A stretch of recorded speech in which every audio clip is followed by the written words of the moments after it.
तो हेलो मेरे प्यारे दोस्तों, मैं भावेश कुमार और आज मैं फिर से आपको BSTC basic school teaching certificate के कुछ बहुत महत्वपूर्ण प्रश्न कराने जा रहा हूँ, जो कि आपके एग्ज़ाम के लिए बहुत महत्वपूर्ण है।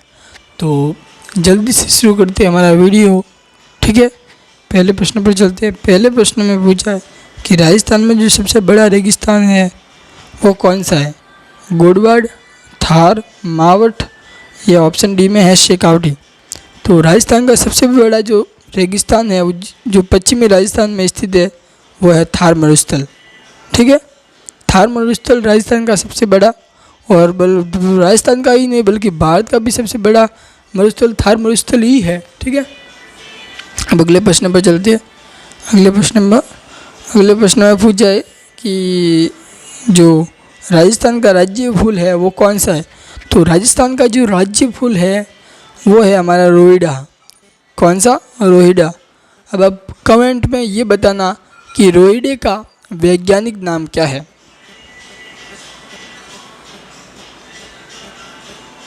ठीक है। अब अगले प्रश्न पर चलते हैं। अगले प्रश्न में हमारा पूछा है कि जो भारत का सबसे ऊंचा बांध है वो कौन सा है? राजस्थान का ही नहीं बल्कि भारत का सबसे बड़ा ऊंचा बांध वो कौन सा है? तो वो है टिहरी बांध। कौन सा? टिहरी बांध भारत का सबसे ऊंचा बांध है। अगर प्रश्न ऐसा पूछ दे कि राजस्थान का सबसे बड़ा बांध कौन सा है, हाँ, तो वो आप इसका उत्तर आप कमेंट बॉक्स में बताना, ठीक है।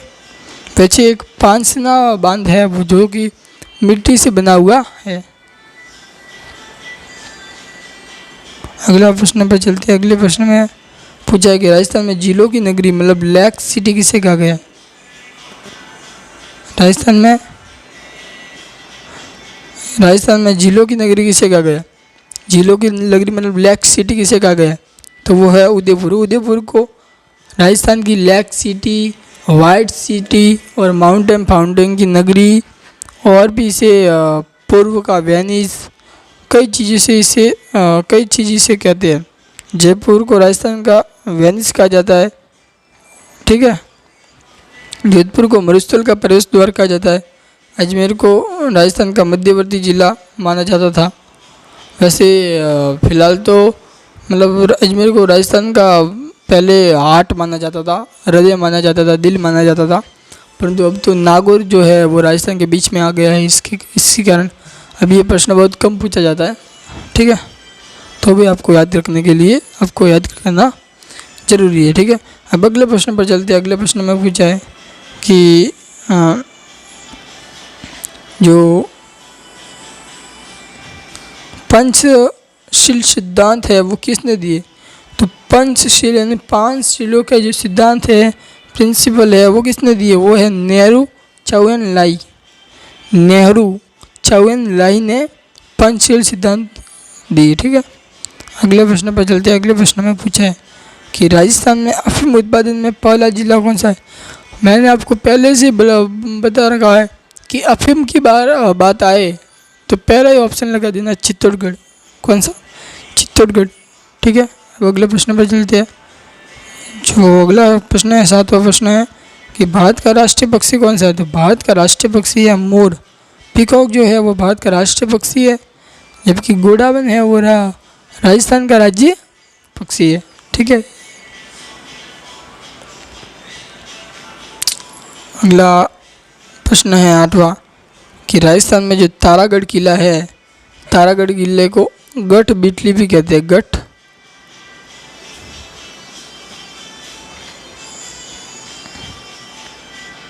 तारागढ़ किले को गढ़ बिटली भी कहते हैं, जो कि राजस्थान के अजमेर जिले में स्थित है, ठीक है। तारागढ़ किला कहाँ पर स्थित है?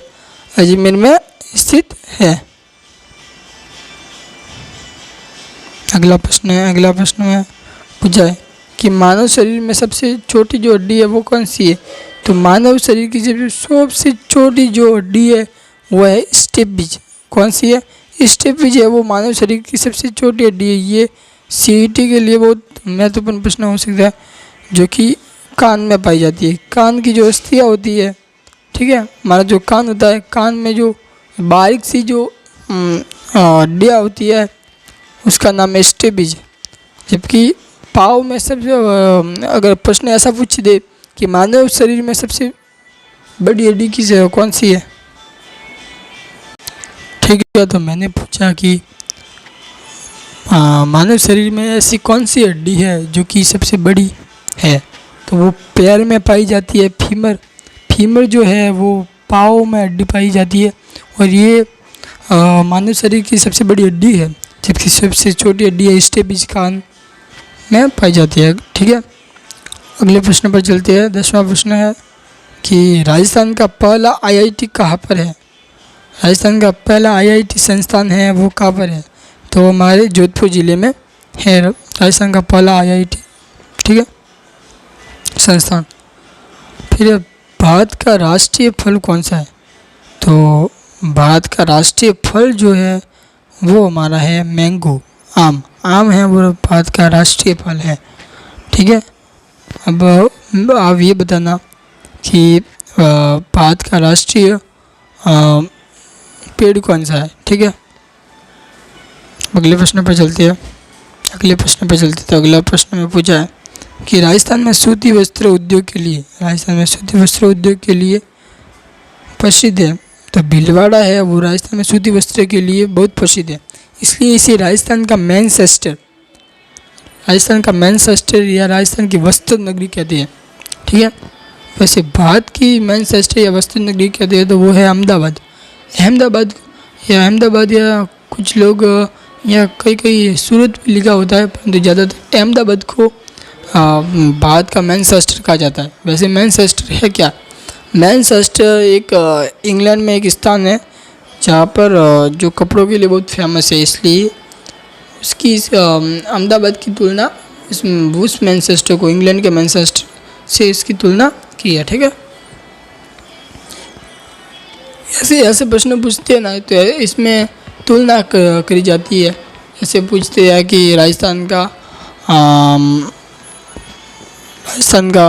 लखनऊ क्या है, वो क्या है, तो मतलब राजस्थान का लखनऊ मतलब लखनऊ जैसा ही ये राजस्थान में भी कोई ऐसा कुछ स्थान होगा, इसलिए इसकी तुलना की है।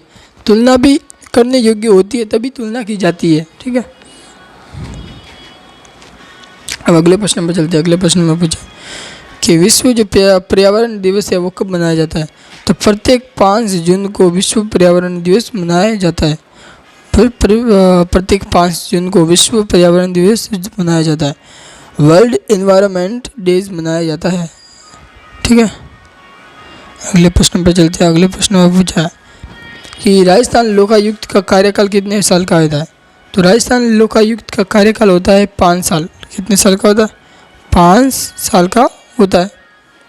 आज का अगला प्रश्न और अंतिम प्रश्न है, ठीक है, भारत का जो राष्ट्रीय खेल है वो कौन सा है, तो भारत का जो राष्ट्रीय खेल है वो है हॉकी।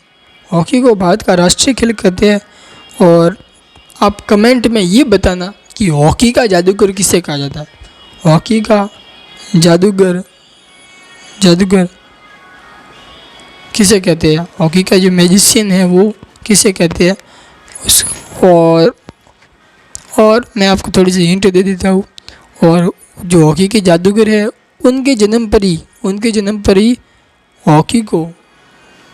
हॉकी दिवस मनाया जाता है। ठीक है, राष्ट्रीय खेल दिवस मनाया जाता है। तो बस आज के लिए बस इतना ही, और मिलते हैं अगली वीडियो में जहाँ पर हम कोशिश करेंगे इससे भी अच्छी क्वेश्चंस लाने की, जो कि आपके एग्ज़ाम में BSTC है या CET है, जिसमें सीधे तौर पर ये प्रश्न पूछे जा सकेंगे। ठीक है, तो आज के लिए बस इतना ही। Thanks for watching. तो जय श्री राम, जय श्री कृष्ण।